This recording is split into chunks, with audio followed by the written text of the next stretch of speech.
দেবো। ব্যবসা আর খুঁজে পালি না, শেষমেশ ওই রেস্টুরেন্টের ওয়েটারগিরি করবি? চল হাট। আল্লাহ কার ভাগ্যে কি লিখেছে তা কি বলা যায়? ওর ভাগ্যে ওই ওয়েটারই লিখেছে। এভাবে বলছিস কেন? সে তো ইনকাম করে খাচ্ছে। ওই একই কথা। চল বিলটা দিয়ে উঠি। হ্যাঁ চল। মেজাজটাই খারাপ হয়ে গেল আজকে। এই আমাদের বিলটা। স্যার আপনাদের বিল 980 টাকা। আমি দিচ্ছি।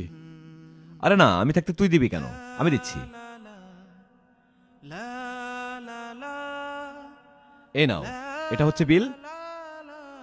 আরে 100 টাকা ওয়েটার মাহমুদকে দিয়ে দিও। স্যার আপনি কার কথা বলছেন? মাহমুদ নামে তো আমাদের এখানে কোনো ওয়েটার নেই। স্যার আপনি কি যে উনার কথা বলছেন? হ্যাঁ।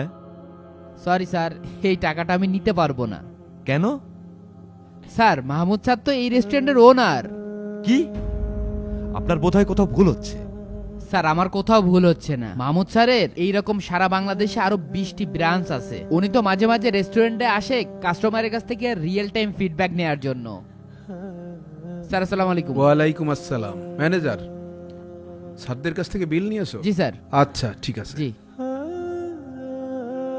তোকে বারবার বারণ করলাম, পোশাক দেখে এভাবে কাউকে অপমান করতে নেই। তুই আমার কথা শুনলি না। নবী করিম সাল্লাল্লাহু আলাইহি সাল্লাম বলেন, আমি কি তোমাদের মধ্যে সর্বনিকৃষ্টকে তাকে জানিয়ে দেব না? যারা অধিক পরিমাণে বক বক করে আর যারা চিবিয়ে চিবিয়ে অহংকার করে কথা বলে। অহংকার করা কেবল তারই সাজে যার কোনো কিছুতে অভাব নেই। তিনি হলেন একমাত্র আল্লাহ। বন্ধু, দুনিয়াটাই এমন, যার পকেটে টাকা নেই তার কোনো মূল্য নেই। তুই বলছিলি না 45,000 টাকা বেতন পাস?